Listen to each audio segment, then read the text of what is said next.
We're in the middle of July. It's 1,000 degrees out here, and I wanted to go ahead and bring you guys on a garden tour, and let's do some harvesting while we're at it. What do you guys think? All right, let's go. Oh wait, you want to join me? I forgot. So the first thing I want to show you is this cucumber. We actually thought about adding a vertical trellis in order for us to grow more cucumbers, because in the past we tried growing them on a stick and they keep growing. So the reality is, try to get something that will give it a little bit more room for growing. But if you guys want to come a little closer, we can see that these cucumbers are being pollinated and I don't have to do anything. My only job is harvesting. We are going to take some of these young cucumbers because I want to show you we have way too many cucumbers, and believe it or not, the plant will stop producing more fruit or vegetables if you don't continue to harvest. Let's move on. Like I said, it's a hot one out here, so I'm doing my best to stay cool. If you guys want to come a little closer, this is so exciting. We can kind of see a cucumber from fully mature to one that has not been pollinated. So we're gonna go ahead and just cut this off. And we have a few more up here that I want to show you that are obviously not gonna do any good or serve any purpose. I want to go ahead and pull them off and let the plant continue to produce more cucumbers. But let the harvesting continue. And we're done. So one of the things I really want to point out is every plant works differently. Although all of them are being grown by the same compost, we have the same drip irrigation, the same watering schedule, there really is nothing different between all of these beds. But yet, one of them only produced one cucumber, and some of them produce double or triple the amount. So I do encourage you, if you're trying to grow some food for your family, plant a few more and just assume you might get half of the amount of the harvest. Let's move on. Oh, we're still recording. All right, now we're gonna make it over to the tomatoes. Now here, our goal is to pull anything, harvest anything that has been blushing, is fully mature, or getting close to that level of maturity. The reason being is we're having a lot of food, and we're gonna try to make some canning videos, preservation, or just making some meals. Let's get started. If you guys wanna come a little closer to these tomatoes, these are honestly perfect in my opinion, because in a few days they'll be ready to eat, and if I can't consume them quick enough, we can actually keep them inside and they'll store well for a few days.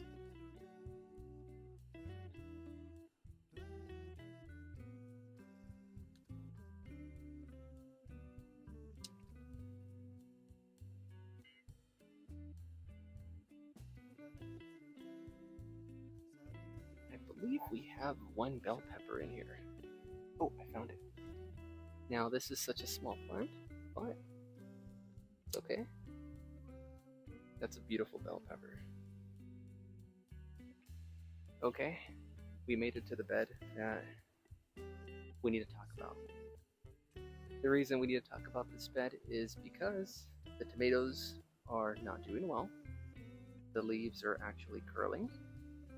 I do see some end rot. So remember, there's a lot of learning in doing this. You're not going to win all of them. And one of the things that I wanted to tell you is, although these tomatoes do have some end rot, what I plan on doing, just for camera purposes, so the tomato's still good.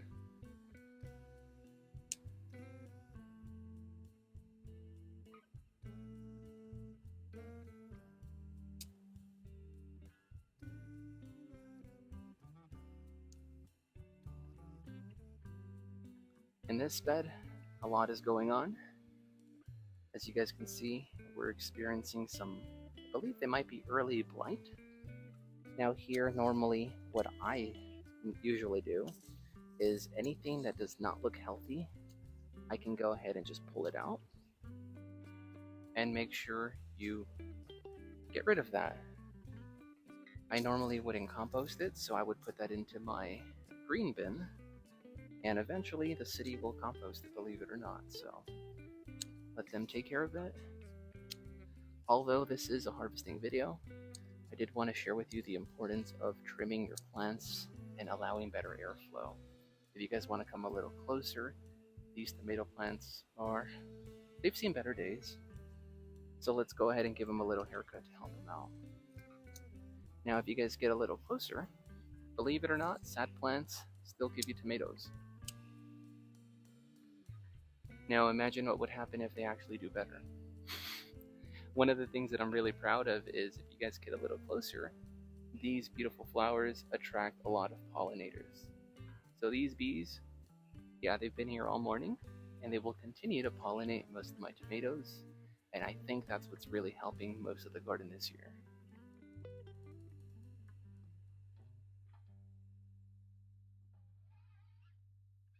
Alright, we made it to my favorite bed. These peppers were overwintered from last year, and I tried this new method where you top your peppers on the top so they can get bushy. And if I remember correctly, this is year two. And take a look at this. I'm going to call it a mini tree because this does not look like it's going to go anywhere. And if you guys remember from one of my videos before, you guys can click up there. We harvested an abundance of jalapenos. And guess what? I'm not going to disappoint this year because we're going to get even more. Now, what is my secret to having an amazing abundance of peppers? I honestly think just doing no-till, adding 3 to 4 inches of compost annually, and maintaining a consistent watering schedule. I know that seems impossible for some of you to think that it might work, but I honestly don't do anything differently from you guys. The climate in my area is, in this season, anywhere from 85 to about 102. So this is a very warm climate, and peppers, from what I understand, they love heat. This plant has also been overwintered. It's a little difficult to see, but the plant was laying down and it's developing new roots. So normally I used to trellis these. Now I just let them hang out.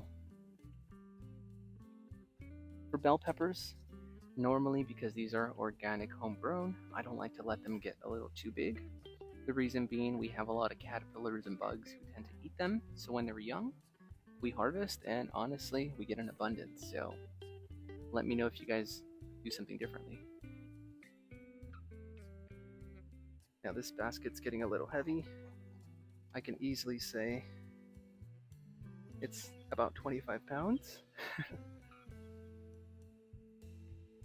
And this is a great transition over to my apple tree. We're going to carefully hop over these sunflowers that I wanted to show you. These sunflowers were grown here in my backyard. They're actually part of the mammoth sunflower. One of the things that I'm very proud of is we keep having volunteer plants. So most of the time, I'm not even growing these. How do you know when your plant is ready? This one has been fully dried out, and honestly, you don't need to wait that long. If you can see the petals coming off, this one's not coming off that easily, so we want to wait a little longer. This one back here, you guys get a little closer. Oh yeah, that's coming off. So when these little top layers are coming off, you can go ahead and rub it all out. And the seeds are down here.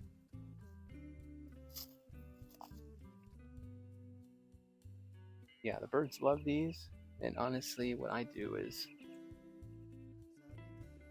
guess what, Dave will have 100 more sunflowers next year. Alright, come on, let's get some apples. Now this apple tree is, I think, one of my favorite plants that we have here in the garden.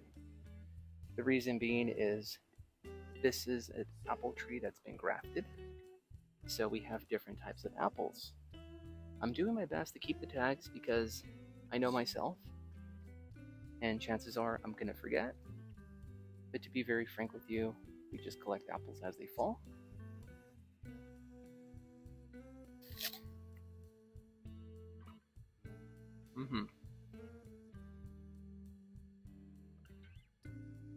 That is a delicious apple.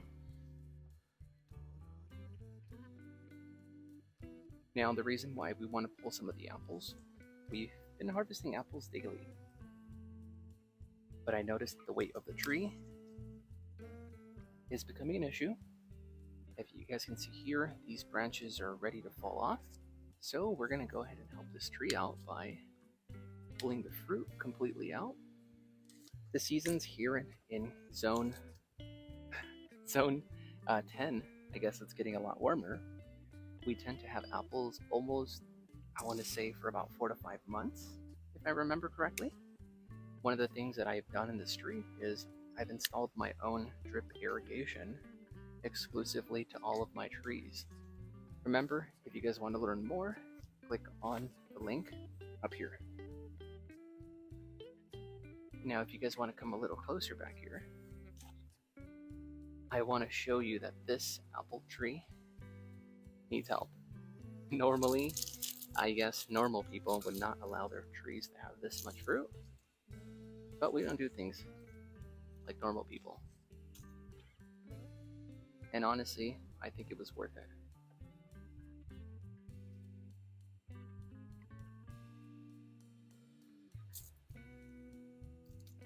And I think that's enough apples from this branch.